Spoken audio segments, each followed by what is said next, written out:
Bonjour et bienvenue dans un nouvel épisode de vlog créatif, j'espère que vous allez bien. Moi c'est Audrey, je suis tricoteuse du sud-ouest de la France et je vous retrouve pour partager avec vous sur quelques semaines l'avancée de mes projets créatifs. Ça fait un peu plus de 2 semaines que je n'ai rien filmé. Je suis dans un tunnel d'obsession clair-obscur Expédition 33. Mais on en reparle un peu plus tard. J'ai pas mal de choses à vous montrer, dont j'ai envie de vous parler. Et d'abord, je voulais vous montrer un modèle qui a été publié dans un livre. Il s'agit de ces chaussettes.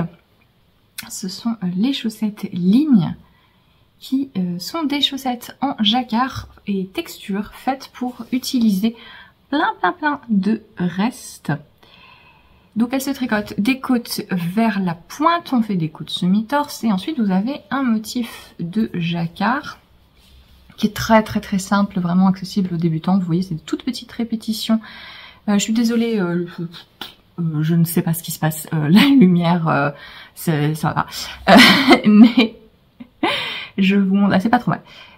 Ce sont des motifs tout petits géométriques, vraiment très simples, avec des lignes de texture. Et en fait ce que vous voyez là, la ligne rose, ce n'est même pas du jacquard, en fait c'est le fait de faire des mailles endroit, mailles envers juste après un changement de couleur, et ça donne cet effet de texture colorée.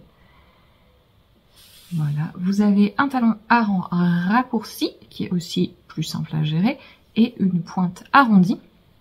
Un patron très personnalisable puisque il a été créé pour le livre de Line Publishing 52 Weeks of Scrap Yarn, qui est donc un des livres de Line Publishing sur leur série 52 semaines, qui contient donc 52 patrons. Et le thème de celui-ci, c'est d'utiliser des restes ou d'utiliser des petits bouts de fil, etc. Et donc vous voyez que sur mon prototype, j'ai utilisé 3 couleurs, mais en fait, vous pouvez changer. Vous pouvez changer de couleur à chaque rayure. Chaque ligne utilisera genre 2-3 mètres. Donc il y a vraiment de quoi faire des chaussettes ultra multicolores. Pourquoi pas alterner entre 2 couleurs sur le jacquard. Voilà, on peut faire un petit peu tout ce qu'on veut. Et voilà. Donc chaussettes assez classiques à part cela. Je vous invite à regarder sur Ravelry. Et je vais vous parler un petit peu du livre, ça va être un petit peu mon... le truc que j'ai envie de dire, c'est que donc ce sont des modèles pensés pour utiliser des restes ou des petits bouts de fil. Il y a peu en fait de modèles fourre-tout, où vraiment liberté, pas de réflexion, on met tout ce qui passe, voilà. Un petit peu comme ce à quoi on pourrait penser avec par exemple les modèles de Steven West, le Penguino, ce genre de choses. Là c'est pas tout à fait ça, on est souvent sur des modèles qui ont un coloris principal et qui viennent implémenter des restes par petites touches, parfois par de la broderie, parfois par du jacquard, parfois par des trucs un petit peu farfelus. Et donc c'est assez créatif, mais moi c'est vrai que quand je pense utilisation de restes, j'ai un petit peu envie d'être plus guidée de manière générale et d'avoir des idées pour des projets fourre-tout. Et là c'est pas trop ça. Sauf si, je pense que cette image que j'ai des projets à reste un petit peu plus libérateurs, ça se prête pas forcément au fait de faire un livre de patron, vous voyez, mais que ça va être la façon dont les tricoteurs vont s'approprier les patrons qui va permettre de donner de plus en plus d'idées. Et donc si le livre vous intéresse, je vous invite à regarder sur Ravelry. Alors il est sorti il y a peu, mais avec un peu de chance, au fil des semaines et des mois, on va avoir de plus en plus de projets Ravelry qui vont montrer les interprétations des uns et des autres. Et je pense que c'est surtout là que d'où va venir l'inspiration pour utiliser ces restes. Et notamment, donc le modèle a été testé. J'avais fait tester le modèle avant qu'il soit publié par Line. Et vous avez plusieurs versions avec différentes répartitions de différentes couleurs, etc. Donc n'hésitez pas à aller regarder. On peut aussi changer la couleur de fond, en fait. Parce que moi j'ai utilisé le lilas tout du long. Mais pourquoi pas à chaque rayure, vraiment traiter chaque rayure séparément ou à un certain moment changer aussi la couleur de fond.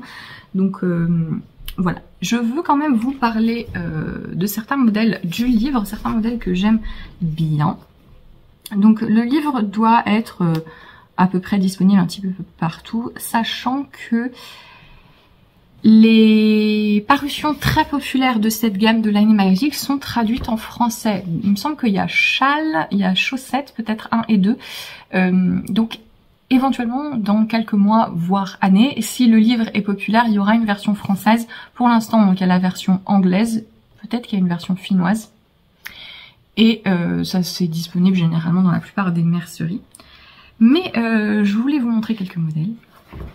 Alors ça va être un petit peu difficile parce que comme il y a 52 modèles, eh bien il y en a qui ont assez peu de photos, sauf moi. Moi j'ai droit à une photo et elles sont... j'ai droit à une grande photo, voilà, le privilège.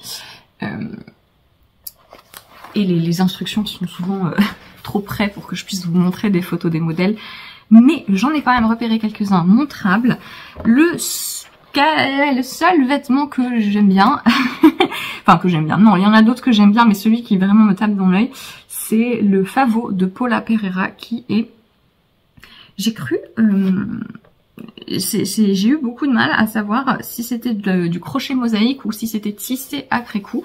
Et j'ai pas encore regardé en détail, mais c'est un gilet avec une forme assez originale, un peu les formes de gilets hexagonaux, vous savez qu'on peut faire comme un granny, qui est donc ici présenté bicolore, mais je vois tout à fait comment on peut faire différentes couleurs et utiliser beaucoup plus de reste. Et c'est un gros gilet texturé qui est assez sympa. Si je vous montre l'avant, voilà, c'est un gilet ouvert avec des manches larges. J'aime beaucoup la texture. Moi qui ai vraiment envie, pour de vrai, promis, un jour j'y arriverai, de plus crocheter. Pourquoi pas? Pourquoi pas?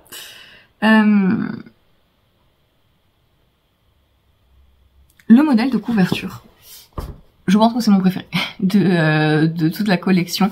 Je le trouve très très sympa. C'est le Conpeito Candy de Hiromi Glover. Et voilà, cette écharpe. Oui, je corne mes livres. Cette écharpe. En fait, qui, là pour le coup, je pense, est plus dans l'esprit de ce que j'aimerais retrouver dans les astuces pour utiliser des restes, où vraiment chaque rang, on utilise une couleur ou presque. Ce sont des mailles glissées, en fait, c'est un petit point d'étoile, cluster, qui demande pas mal de manipulation quand même, hein. On est sur des mailles glissées, des diminutions et des augmentations un peu collées les unes aux autres pour faire cette forme un peu d'étoile. Donc l'échantillon est tout petit, on utilise de la fingering, donc c'est quelque chose qui se fait assez lentement, je pense, et qui est pas forcément zéro cerveau.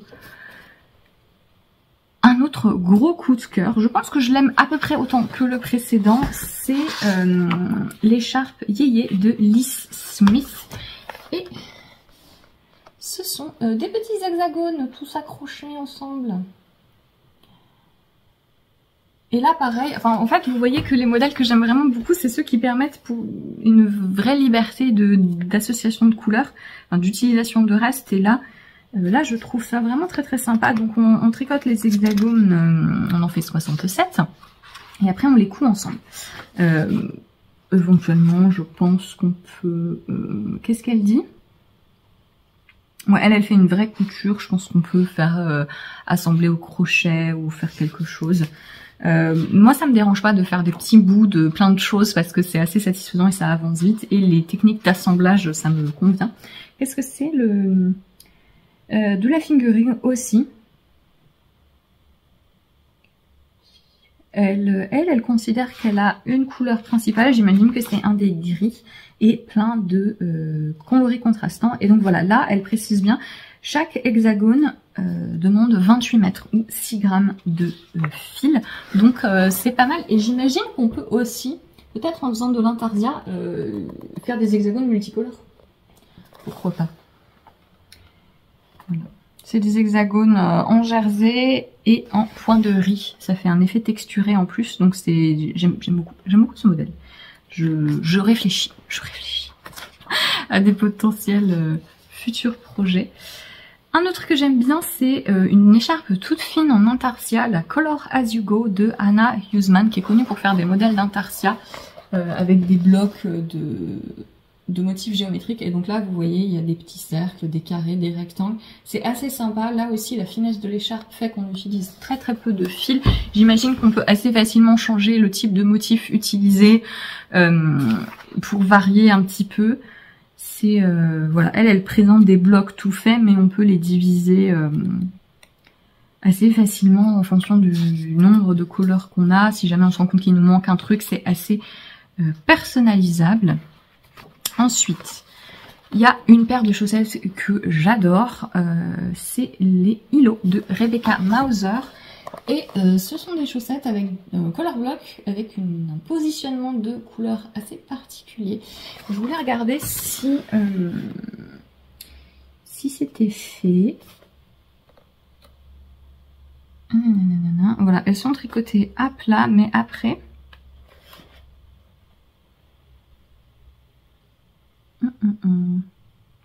D'accord, donc c'est du tricot modulaire, il n'y a pas de couture, on tricote une partie de la chaussette à plat et après on assemble au fur et à mesure en faisant des diminutions sur les bordures, un peu comme ce qu'on fait sur des bordures de châle ou des pattes de boutonnage. Je sais pas pourquoi c'est l'illumination là d'un coup.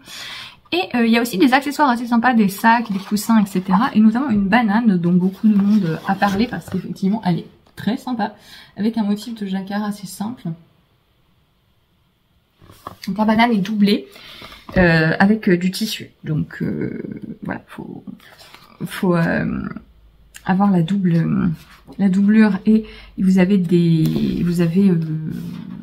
comment dire, le patron de la doublure aussi inclus dedans. Donc tout est complet. Donc je vous laisse pas dans le flou. Il y a pas mal de tutoriels YouTube parce que c'est un truc qui me trotte dans la tête de me tricoter ou crocheter plutôt, de me crocheter une banane et forcément de la doubler parce que sinon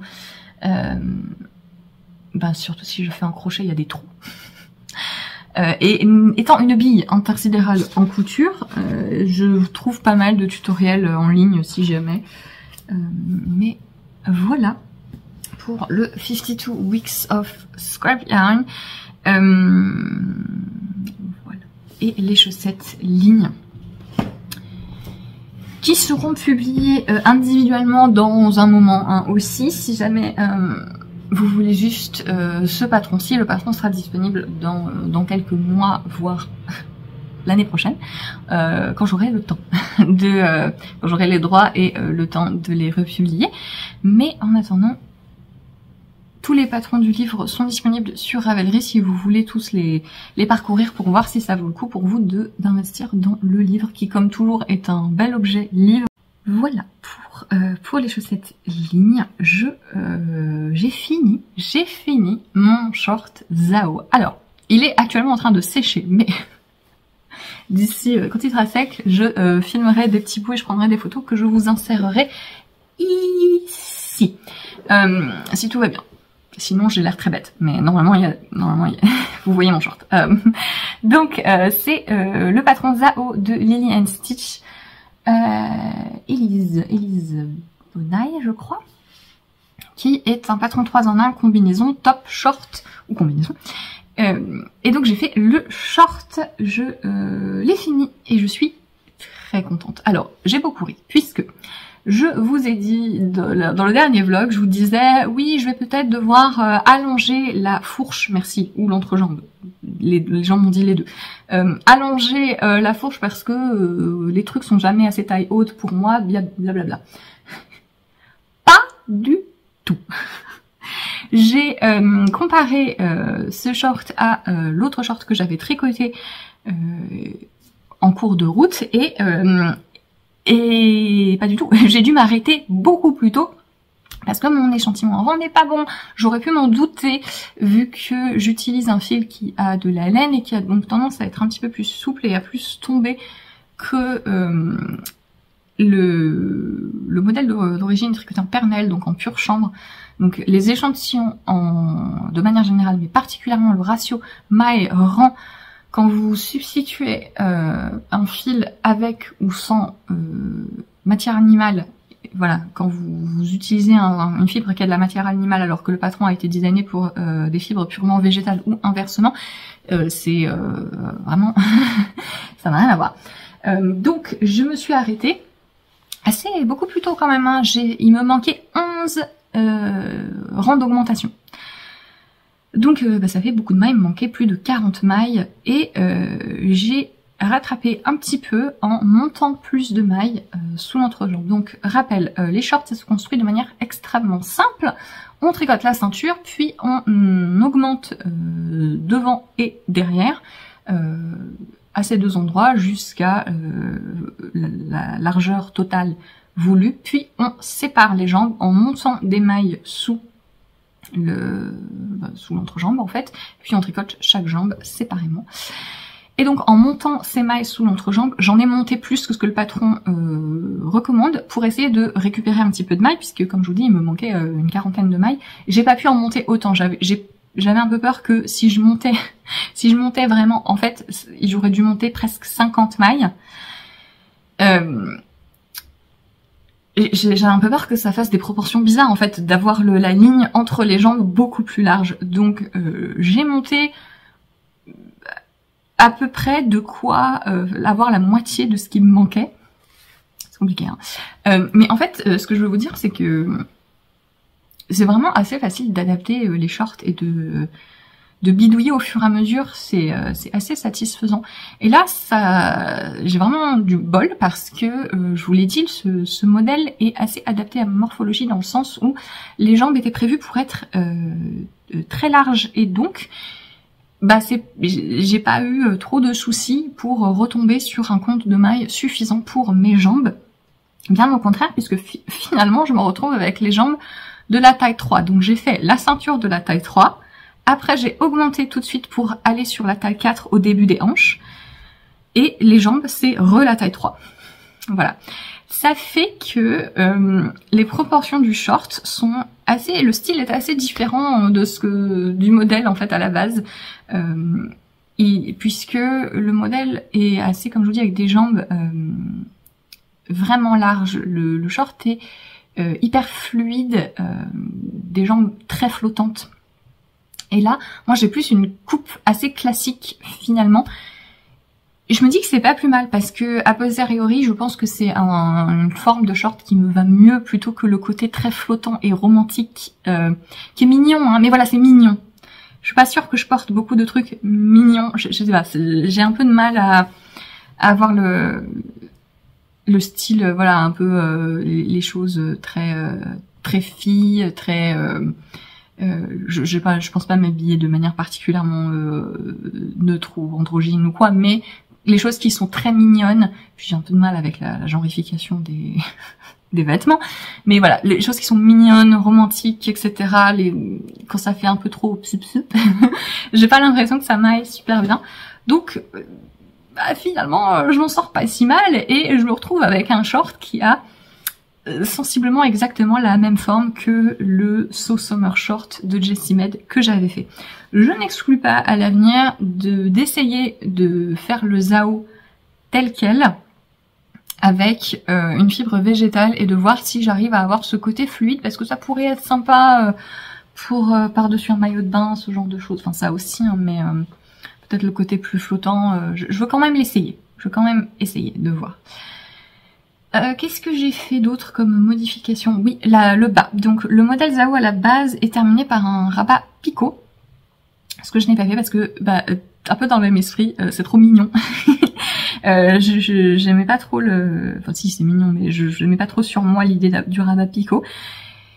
J'hésitais à faire juste un petit peu de côte, etc. Sauf que j'ai manqué de laine. J'ai utilisé beaucoup plus de laine que prévu parce que j'ai rallongé les jambes et j'ai pas pensé à prévoir encore plus.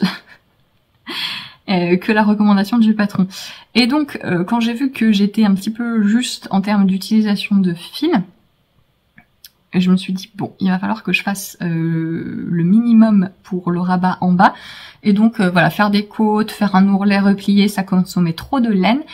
Et donc, je me suis dit que j'allais réutiliser le rabat anti-roulotement que j'avais testé dans la veste Road Trip de Maya Degon, qui est une technique pour rabattre sur du jersey qui se fait hyper simplement, qui ne consomme pas plus de laine qu'un rabat vraiment de base super classique, et qui fait une finition.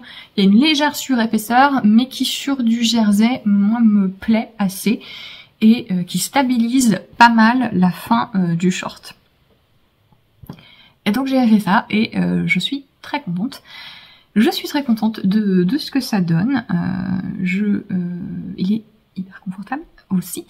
Il est plus léger que mon premier short. Mon premier short, je l'avais fait dans la ligne de Sandnes Garn, donc qui est un coton viscose lin Deka, qui est très frais mais plus lourd. Là, donc pour rappel, j'utilisais la Lana Grossa coton wool, donc un mélange à peu près 50-50 laine et coton, fingering, donc ça fait un tricot. Le résultat du tissu, je l'aime beaucoup, je le trouve très joli, fluide, agréable, en pull ce serait sympa, etc. Par contre, le fil se dédouble vraiment pas mal, donc dès qu'il était question de glisser des fils, notamment pour faire l'i-cord, si j'avais fait une erreur et que je devais remonter un fil, etc., ça se dédoublait beaucoup, c'était assez désagréable, parce qu'il y a plein de brins. Et donc je pense que si je dois faire un truc de la dentelle ou des torsades, non.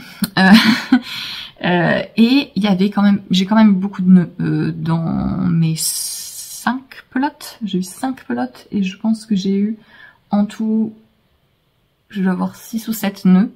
Donc ça, c'est pas dramatique. C'est juste que comme en plus, je manquais de laine, bah le fait de devoir couper et rentrer des fils, bon, je suis un peu malhonnête parce que les fils que j'ai perdus à cause des nœuds, la mesure de fils que j'ai perdu à cause des nœuds ne m'aurait pas permis de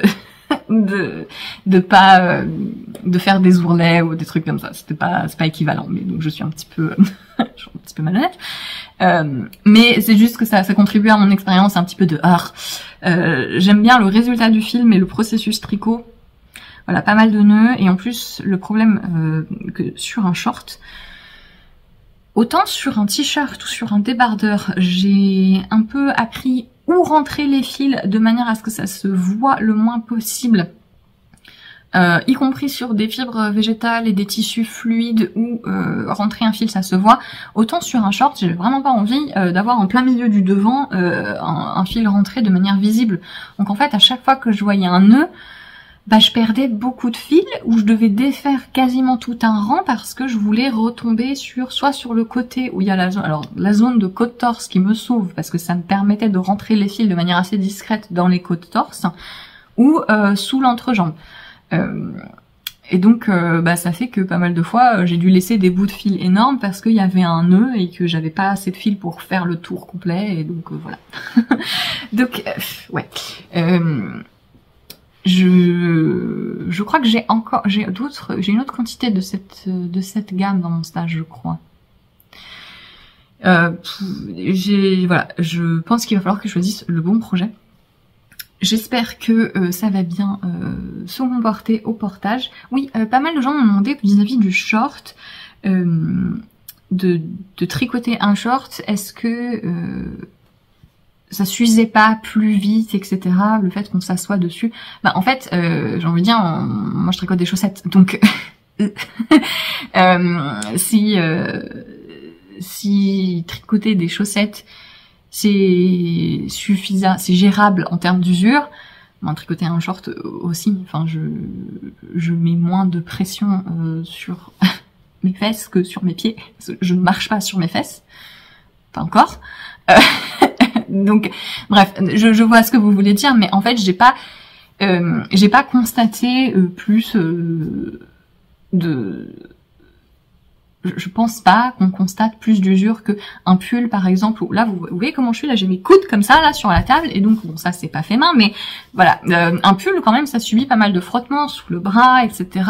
Si on est assis dans le dos aussi, le dos du pull, moi j'ai tendance à pas mal un petit peu avoir cet effet brossé, avoir quelques bouloches dans le bas du dos à cause de ça. Souvent les coudes, etc. Et pareil les chaussettes, les mitaines, etc.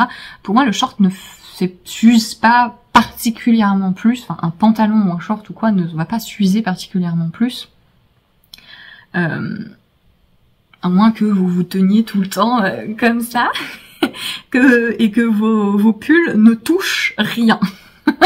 Mais moi si mes pulls frottent contre les chaises, le canapé, les tables, etc. Donc l'effet est un petit peu similaire. Voire pire, puisque je vais pas faire ça tout le temps avec mon short, alors que je bouge le haut de mon corps plus. À voir. Le truc que j'ai envie de dire, c'est quand même évidemment, pour moi, et j'en avais déjà parlé, c'est assez primordial d'avoir si je tricote des shorts, d'avoir un tricot. Voilà, c'est vrai que y a pas mal de modèles, notamment de Jessie Made, qui sont très fluides, très jolis, plus pyjama, avec un échantillon assez déjaugé par rapport au poids de fil, à l'épaisseur du fil qui est utilisé. Moi, je me vois pas trop faire ça, parce que là, pour le coup, oui, je pense que c'était un petit peu tendre le bâton pour se faire battre. Donc, privilégier un ratio épaisseur de fil et échantillon qui vous permettent d'avoir un tissu consistant, cohérent, qui tienne bien. Et moi, je pense pas forcément faire des shorts en pure laine. Je vais toujours avoir une fibre végétale qui solidifie quand même vachement la chose. Donc ça limite un petit peu le risque de feutrage. Alors le coton, ça peut boulocher un peu, ça peut avoir un effet similaire aux bouloches, mais les fibres végétales vieillissent moins visiblement, disons. Et comme c'est principalement ce que je vais utiliser pour les shorts, je pense que ça contribuera aussi à éviter que ça s'use trop après on porte les vêtements, hein, voilà. Donc j'ai fini mon short. J'ai donc besoin d'un nouveau projet zéro cerveau, puisque Marius et moi on passe la majorité de notre temps libre à jouer à Clair Obscur Expédition 33, qui est un nouveau jeu vidéo qui vient de sortir et qu'on adore. J'ai un peu harcelé Marius pour qu'on y joue, parce que Marius avait... c'est pas forcément le genre de mécanique de jeu qui l'intéressait, mais moi j'étais convaincue que si. Et donc c'est un jeu français qui est un peu... il y a une explosion, très fort succès. Je suis vraiment très contente. Ça fait un petit bout de temps que je suivais la sortie du jeu, et le jeu est vraiment très sympa.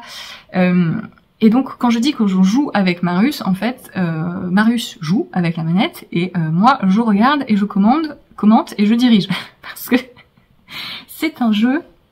Donc, alors l'histoire. On est dans un Paris un peu post-apocalyptique. Il y a eu une catastrophe et un bout de Paris se retrouve éjecté en une île, etc. Et on suit les gens qui survivent là.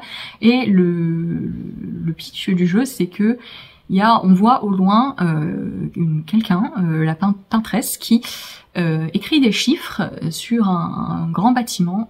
Et le chiffre qu'elle écrit, par exemple, elle écrit le chiffre, je sais pas, 40, ça veut dire que au bout d'un an, toutes les personnes qui ont 40 ans disparaissent, meurent, on ne sait pas. Et donc ça fait 67 ans que ça dure, et donc qu'elle descend petit à petit, voilà, d'année en année, et donc c'est une super ambiance, quoi, c'est vachement sympa. Voilà. Et donc on en est à 33. Quel âge j'ai dans 3 semaines, voilà. Donc c'est une ambiance géniale. Et donc on suit un groupe de gens qui sont envoyés pour essayer de découvrir, de comprendre ce qui se passe, d'attaquer cette personne, de l'empêcher de faire ça, parce qu'au bout d'un moment ça ne va plus, quoi. Et c'est un jeu où l'action Et c'est un tour par tour un peu hybride, c'est-à-dire que quand on est dans un combat, dans un mode d'action, chaque personnage a son tour, mais le jeu n'est pas complètement en pause, il y a quand même des mécaniques d'esquive, de parade, un peu de réflexe, quoi. Et moi, c'est mort. C'est mort. Je n'ai pas du tout la mémoire musculaire, c'est une catastrophe.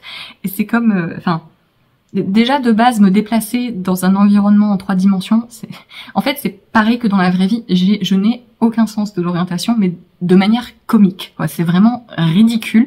Pourtant, quand je discutais avec mes parents de ça, et mon père m'a dit mais c'est marrant, pourtant t'as pas trop eu de GPS et tout quand t'étais petite. Et non, jusqu'à mon adolescence et jeune adulte, j'avais pas de GPS. En fait, ce que je faisais, c'est que j'apprenais par cœur. Ok, telle rue, ensuite à droite, quand je vois tel nom de rue, je tourne, puis je continue jusqu'à voir tel nom de rue à gauche, et là je tourne. J'apprenais par cœur comme ça. Je suis une catastrophe. Et c'est pareil dans un environnement virtuel de jeux vidéo. C'est marrant hein, que le mécanisme soit le même. Pour moi, je suis nulle. Si je ne vois pas la zone du dessus, catastrophe. Donc, c'est Marius qui tient la manette. Lui qui est beaucoup plus à l'aise avec ça, beaucoup plus doué, qui a beaucoup plus d'affinité avec l'action et les réflexes comme ça. Et en revanche, à l'inverse, moi je suis peut-être plus familière des mécanismes des jeux tour par tour avec les effets, le puzzle un petit peu de comment faire des combinaisons pour obtenir ce qu'on veut comme effet, etc. Donc c'est marrant, on est vraiment très complémentaires sur ce jeu. C'est hyper prenant, l'histoire est très belle, le jeu est très beau, le jeu est beau, la bande originale. J'écoute beaucoup moi, de bandes originales, de films ou de jeux vidéo. Vous savez, soit quand je travaille et que je fais une tâche qui demande pas beaucoup de concentration, ou de manière générale en ambiance. J'aime beaucoup ce genre de bande originale. Et là, je l'aime vraiment, vraiment beaucoup. Si vous aussi vous écoutez pas mal de musique de film ou comme ça, je vous conseille de le regarder. Elle est très très longue en plus, il y a plus de 150 titres. Et en fait, j'arrête pas d'essayer de l'écouter. Je veux l'écouter en entier, mais je n'y arrive pas parce que je fais que mettre en boucle les premiers titres que j'aime beaucoup. Bref. Le jeu est vraiment très prenant et donc c'est hyper sympa comme expérience interactive et ça fait que, vu que moi tout ce que je fais c'est Marius, l'ennemi est une flaque d'eau, ça ne sert à rien de lui mettre le feu, bah, j'ai les mains libres. Voilà, pour donner mes conseils désobligeants. Mais j'ai quand même besoin d'être concentrée. Autant parfois quand on regarde des films, je peux me permettre d'avoir un tricot qui suit un motif ou quelque chose, autant là, non, faut que je reste assez concentrée. Donc j'ai vraiment besoin de tricots jersey ou assez vraiment très très basique.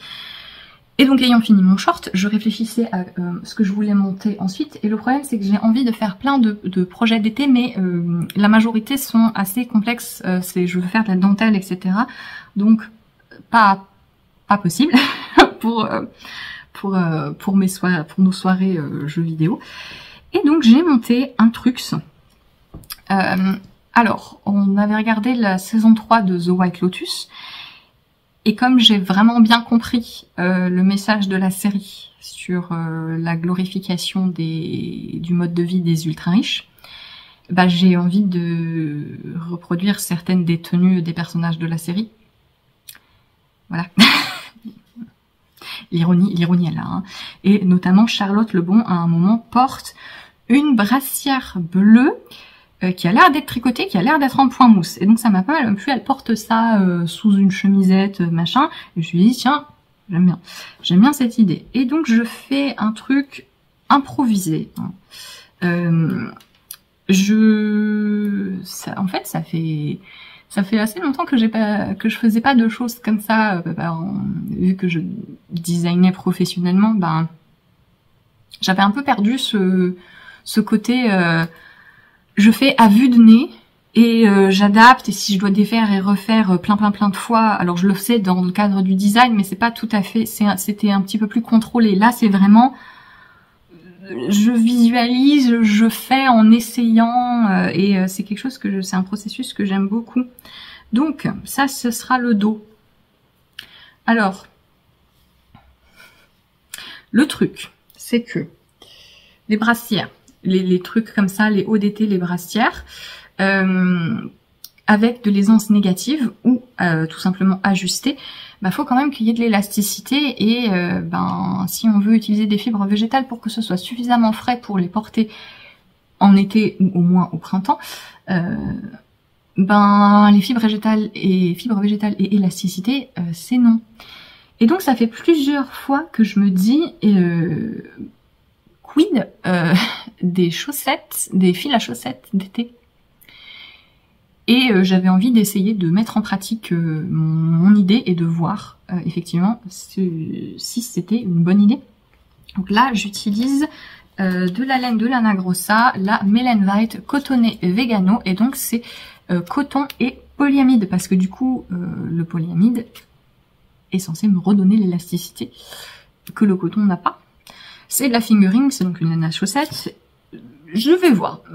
J'ai ce joli bleu turquoise machin. Alors le bleu dans la série, c'est un bleu un petit peu plus bleu roi. J'ai pas trouvé de bleu roi en laine à chaussettes végétale. Donc je pourrais pas être Charlotte Lebon. C'était vraiment le seul truc qui m'empêchait d'être comme elle. La couleur de la brassière, n'est-ce pas? J'ai fait du point mousse et du coup, c'est bien élastique. Donc je pense que la combinaison fil point mousse, je tiens un truc, mais comme je fais un peu à l'improviste, faut quand même que je tâtonne un peu et on va voir, je devrais certainement défaire et refaire pour essayer. Ça c'est le dos, comme je vous le dis, ça va être le dos. Et là je suis sur le devant, vous voyez j'ai fait une courbe légèrement différente, un petit peu plus arrondie sur le devant, qui couvre un petit peu plus en haut. Et j'ai un petit peu plus de maille sur le devant, même si moi j'ai en fait j'ai quand même le dos, les muscles du dos, les trucs qui sont censés être des muscles dans le dos, quand même assez large, donc c'est pas très grave pour moi si il y a la même largeur devant et derrière, mais comme je suis sur quelque chose avec beaucoup d'aisance négative, je me suis dit, je vais essayer d'appliquer des choses logiques pour essayer de m'éviter des problèmes. J'ai commencé par des bretelles. Je fais les bretelles peut-être un peu plus larges que ce que j'aurais voulu. Si à refaire, je ferais peut-être des bretelles un peu plus larges, un peu moins larges justement. Mais c'est pas plus mal parce que qui dit bretelles plus larges dit que ça tient mieux. Donc voilà, je préfère avoir fait un peu trop large pour ma première version. Et j'ai fait un montage provisoire ici sur les épaules, histoire de pouvoir ajuster la longueur après, parce que je voulais le tricoter de haut en bas pour pouvoir essayer au fur et à mesure. Enfin au fur et à mesure, en l'occurrence, une fois que j'aurai rejoint, je pourrai essayer. Mais le désavantage de tricoter des débardeurs ou des trucs comme ça avec des bretelles de haut en bas, c'est que souvent la hauteur des bretelles, on s'en rend compte que à la fin si ça va ou si ça ne va pas. Et donc le fait de faire un montage provisoire, ça me permet de rectifier les problèmes après coup, tout en tricotant de haut en bas. Donc si jamais elles sont trop longues, eh bien je déferai, et si elles sont pas assez longues, eh bien je reprendrai, je tricoterai un petit peu plus avant de les accrocher avec un rabat à 3 aiguilles. Voilà, parce que moi je fais ce montage provisoire non pas pour immédiatement reprendre ici, mais bien pour pouvoir facilement ajuster la hauteur des bretelles. Et ensuite, je vais quand même faire un rabat à 3 aiguilles, histoire d'avoir la solidité de ce rabat, plutôt que de reprendre le tricot sans... Je déconseille quand même, de manière générale, sur les hauts d'été, surtout si vous utilisez des fibres végétales, de faire des tricots où il n'y a pas de couture ou pas de relevage de mailles, où tout est fait en rond. Par exemple, un raglan, où voilà, ou un yoke, où tout est fait en rond, où il y a rien en fait au niveau des épaules qui va tenir la fibre végétale. Je vous déconseillerais un petit peu ça. Donc c'est pour ça que moi je veux accrocher les bretelles de manière assez solide. Et voilà où j'en suis. Donc j'ai fait mes bretelles, j'ai fait quelques augmentations. Donc ça c'est le dos, donc c'est un peu plus carré. J'ai fait donc des augmentations sur le devant. À refaire, voilà. Peut-être que si ça me plaît beaucoup et que je fais d'autres versions, je pense que je ferai bretelles un petit peu plus fines et encore plus arrondies. Mais encore une fois, le truc, il va falloir que je regarde à quoi ça ressemble une fois porté et une fois étiré sur moi. Ça va être un petit peu le truc. Je sais pas pourquoi je fais ça, alors que j'ai finalement assez peu d'expérience avec les projets en aisance négative. Je sais pas ce qui m'a pris par la tête. Ce qui me passait par la tête, mais bon, c'est sympa. Je tricote avec toutes petites aiguilles, 2,25. Je n'ai pas mesuré mon échantillon, évidemment, mais ça doit être, il doit être à vue de nez au moins 27 mailles, parce que je veux qu'il soit assez serré pour que ça se tienne. Et je fais confiance au polyamide pour rajouter de la mémoire de forme au coton, mais tout de même le coton ça a quand même tendance à s'étaler. Donc j'essaie de compenser avec un échantillon assez serré. Et ensuite j'ai fait des augmentations sous l'emmanchure. Voilà, j'ai un peu peur d'avoir mal jaugé à quel endroit commencer le... En fait, j'ai du mal à voir comment ça va être une fois étiré. Et j'ai un peu peur que, en fait, ce soit trop bas. Mais je pense que ça va aller quand même. Si c'est là, c'est bon. En fait, je veux pas que ce soit plus haut. En fait, je veux pas que ce soit... Oui, la praticité du truc, c'est que ça me permet d'avoir des repères. Je veux pas que ça soit... Je veux que ma brassière commence à la branche. Voilà. Je voudrais que ce soit au max là. Si c'est plus bas comme le débardeur que j'ai là, c'est pas mal, mais pas non plus trop bas quoi. L'idée c'est quand même d'avoir une brassière. Et voilà, j'ai fait un dos, j'ai pas fait un dos. Souvent les brassières, la façon dont elles sont faites dans le dos, c'est qu'on arrête sous l'emmanchure et ensuite on a juste les bretelles. Moi je voulais quand même avoir un petit peu de matière dans le dos pour avoir plus de support. Parce que souvent le problème que j'ai avec les brassières, c'est que vous voyez, si en fait il y avait pas tout ça là, et que c'était juste la bretelle qui commençait directement depuis le corps, j'aime moins le look, je trouve ça moins joli, c'est moins... ça a tendance à être un peu moins, à soutenir un petit peu moins, et ouais, j'aime moins. Ça fait plus maillot de bain pour moi. Donc c'est pas trop ça que je voulais. Je voudrais en fait ce genre de truc. Si j'arrive à en faire correctement, je m'en ferai plusieurs dans plusieurs couleurs parce que l'objectif ça va être de les porter sous, soit sous des chemises comme vraiment je vais au lac ou quoi, soit sous des trucs en dentelle qui sont un peu ajourés et transparents. Et donc d'avoir quand même plus qu'un soutien-gorge. Voilà, c'est quand même plus modeste, plus couvrant qu'un... Plus modeste, c'est l'époque victorienne, hein. Bon. J'aime bien porter des trucs en dentelle, en fait, ajourés en été, mais j'ai toujours le problème de j'ai trop chaud si je mets un débardeur dessous, donc c'est un petit peu idiot. Donc si je fais une brassière, faut qu'elle soit quand même suffisamment couvrante pour que ça fonctionne. Je pense même...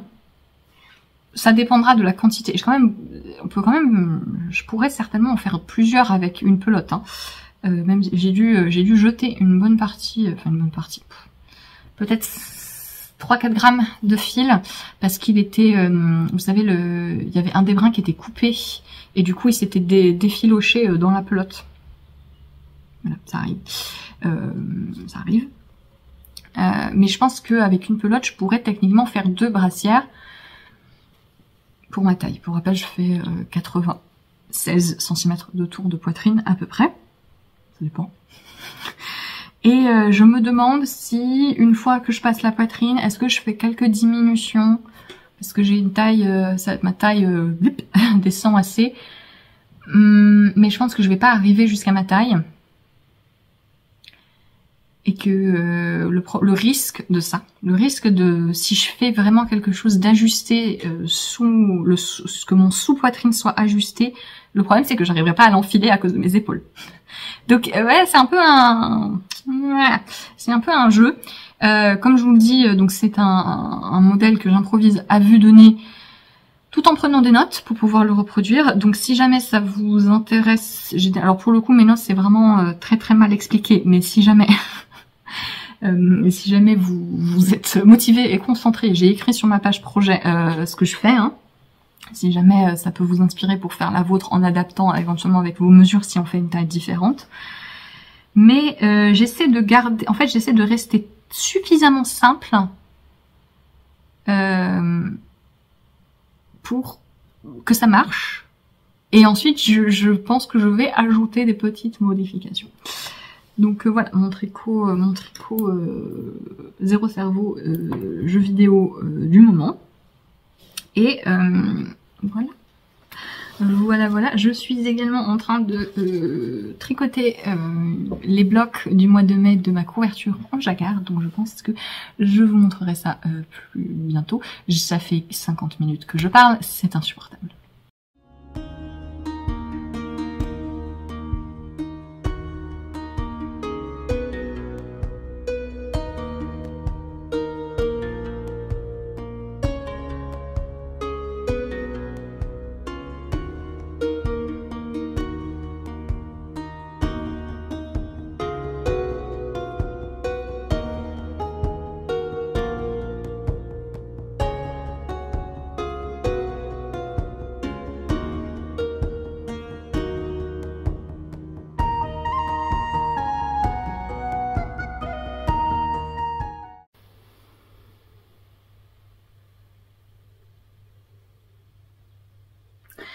Alors j'hésite entre Mireille et Mathieu, évidemment, mais surtout un Lego ou Rebelle des Super Nanas.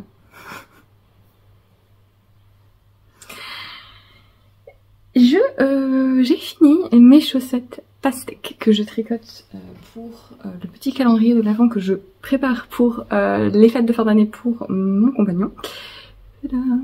Donc pour rappel, c'est un modèle gratuit de Novita, qui est une marque de laine finlandaise. Ce sont des chaussettes en TK, en jacquard, avec ce motif. J'en parle pas mal, je parle pas mal du patron dans le vlog précédent, qui est pas très bien écrit, mais fonctionnel, si on a l'habitude de tricoter des chaussettes et qu'on est un petit peu débrouillard, notamment pour maintenir le gousset, ici le motif sur le gousset, et le truc, c'est que sur les instructions, il n'y a pas ces deux rangs rouges entre la ligne noire et le début du pointillé, alors que c'est le cas sur la photo. Donc voilà pour ces chaussettes qui sont finies. Je pense que je vous avais même pas montré le bonnet que quand je l'avais terminé. En fait, je l'ai tricoté donc ce bonnet qui est orange avec mon sweat rouge. Ça ne fonctionne pas, mais c'est orange.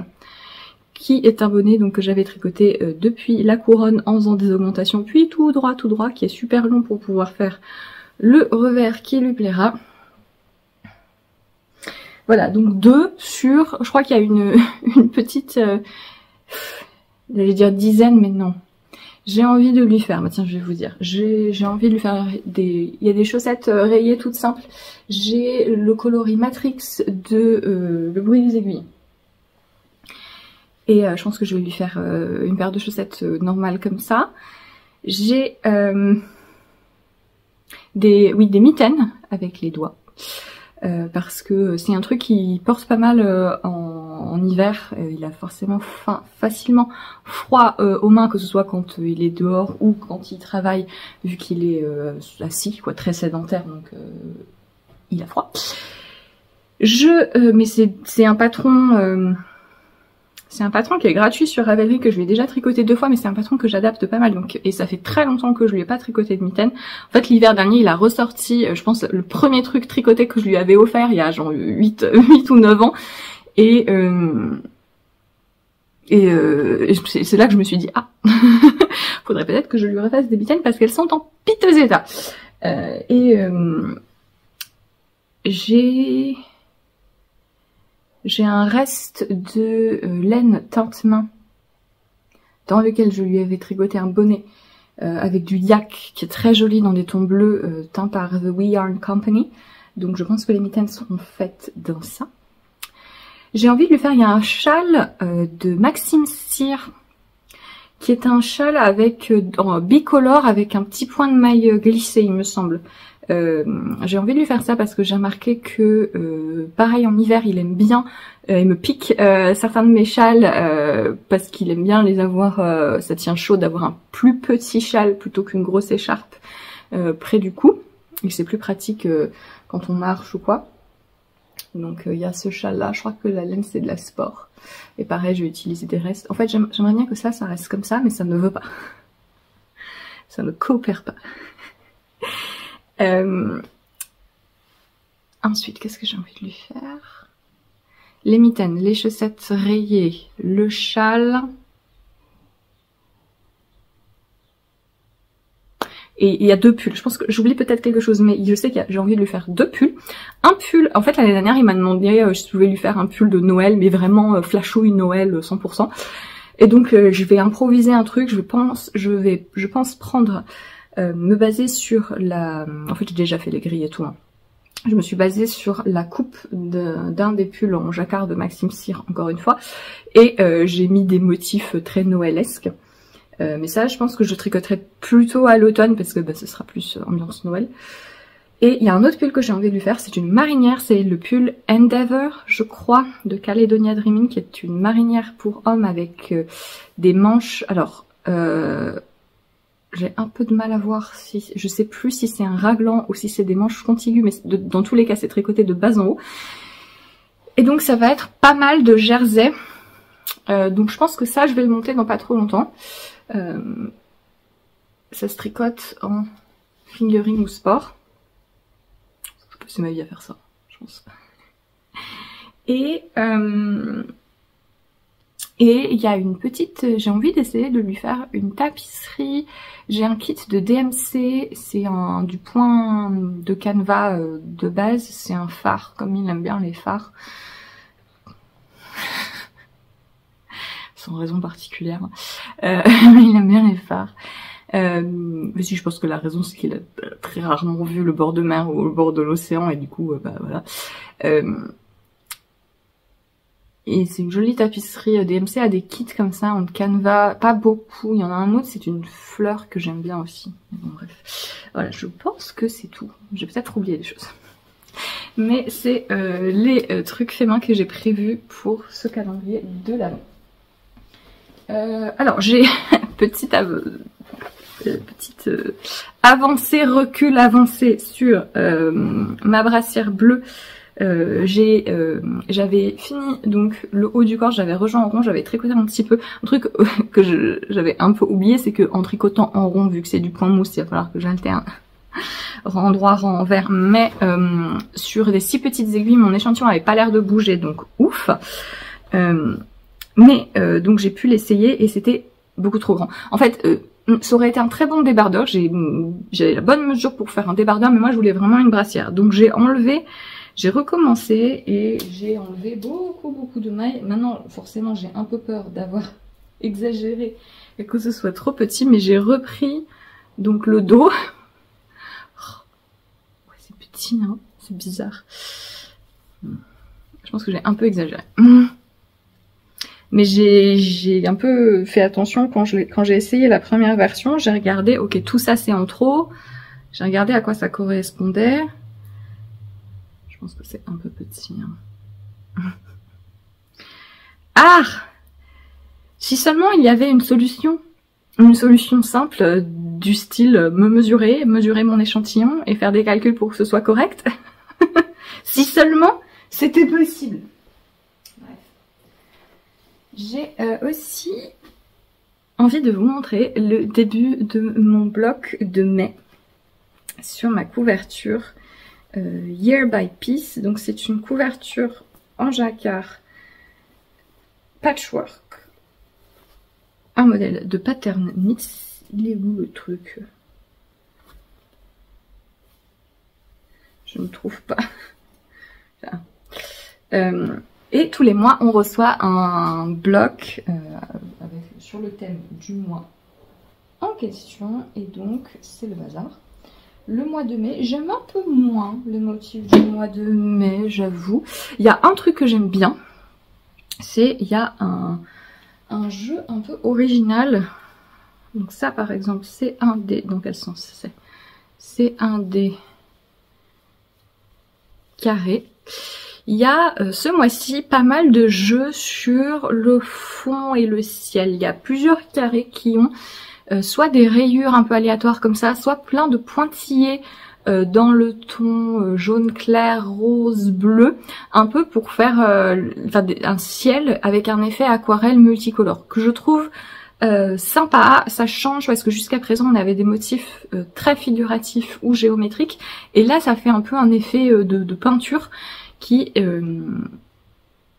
assez rare en jacquard parce que c'est un peu pénible à tricoter. Mais sur des petites surfaces comme ça, ça fonctionne bien, c'est sympa. Donc là c'est un carré hirondelle. J'ai aussi fait juste le carré du mois avec mes écrits. Qu'est-ce que c'est ça là? Qu'est-ce qui se passe? Ah, c'est là où j'ai accroché mes fils, ça se voit beaucoup. Là. Et je suis en train de faire un autre carré avec des fleurs. Donc pas mal de 3 couleurs aussi ce mois-ci. Il y a 2 autres motifs. Donc je vais faire comme j'avais fait pour les premiers mois, c'est-à-dire que je vais mixer. Je vais mixer des motifs plus géométriques de son autre modèle qui s'appelle lui tout simplement Piece by Piece, pièce par pièce. Une fois que j'aurai fait une fois tous les motifs figuratifs de ce mois-ci, je vais pas les répéter. Parce que comme je suis pas... C'est joli hein, mais je suis un peu moins emballée que le mois précédent que j'aimais beaucoup. Du coup je vais un peu réinterpréter le carré comme j'avais fait pour les mois de janvier à mars. Je me suis arrêtée en plein milieu, je ne sais pas pourquoi, c'est stupide. Il doit me manquer 4 ans. Mais voilà pour l'avancée sur mes petits projets du moment. Il faut qu'on aille chercher des cerises, enfin récupérer nos cerises avant qu'elles pourrissent. Surtout qu'il va beaucoup pleuvoir dans les jours qui suivent.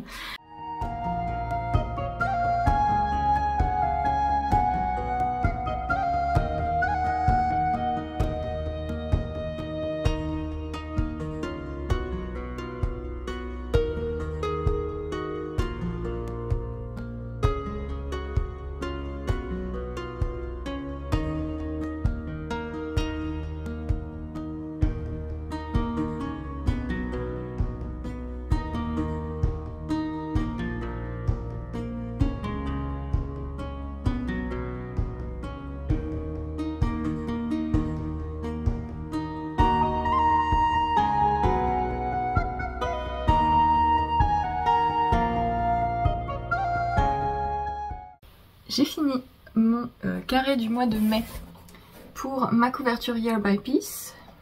C'est encore en train de bloquer. Voilà, assez contente.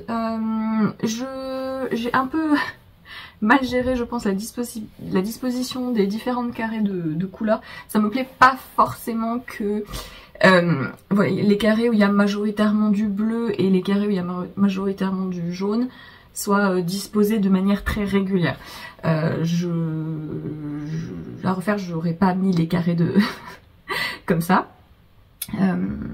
Mais ça me plaît quand même beaucoup. Toujours le bleu qui est beaucoup plus vif que ce qu'il est censé être, puisque en janvier je m'étais trompée de bleu et en fait j'ai fini par sur le reste, depuis j'inverse sur tout le reste.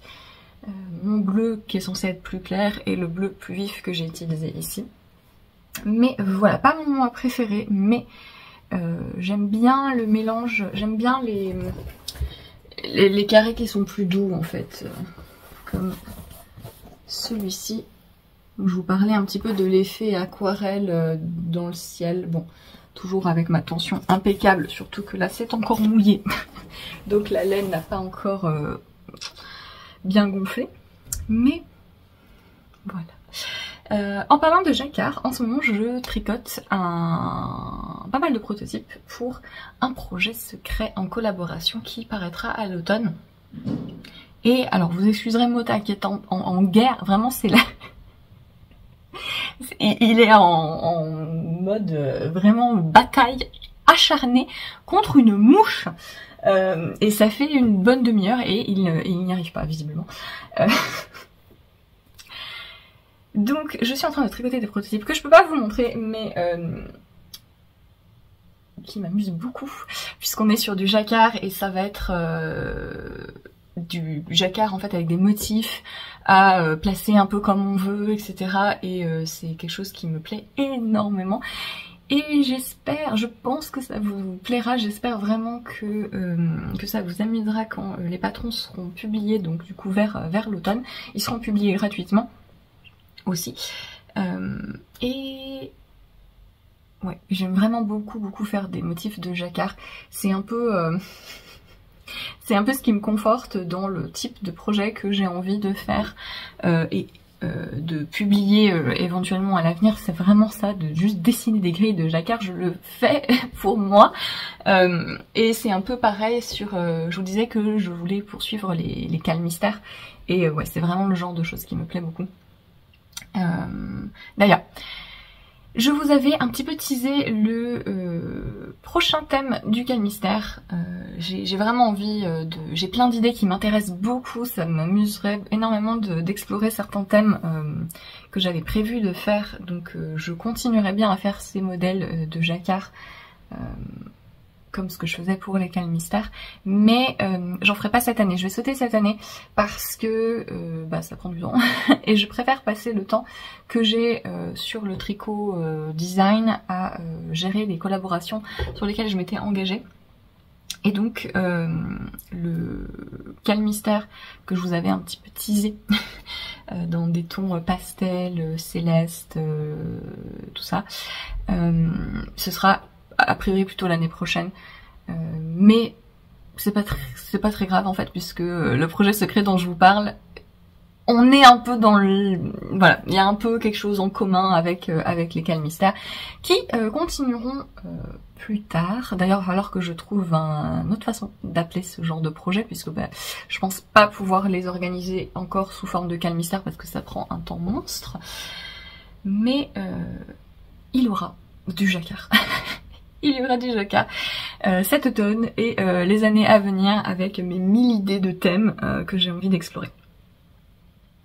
Je voulais aussi vous parler de Tia, donc qui est un t-shirt, un modèle de t-shirt, je vais mettre des photos, des vidéos ici, que je viens de publier sur Ravelry. C'était le dernier modèle qui était en cours de test depuis que j'avais pris la décision d'arrêter de designer professionnellement, et donc le patron a été testé et maintenant disponible gratuitement.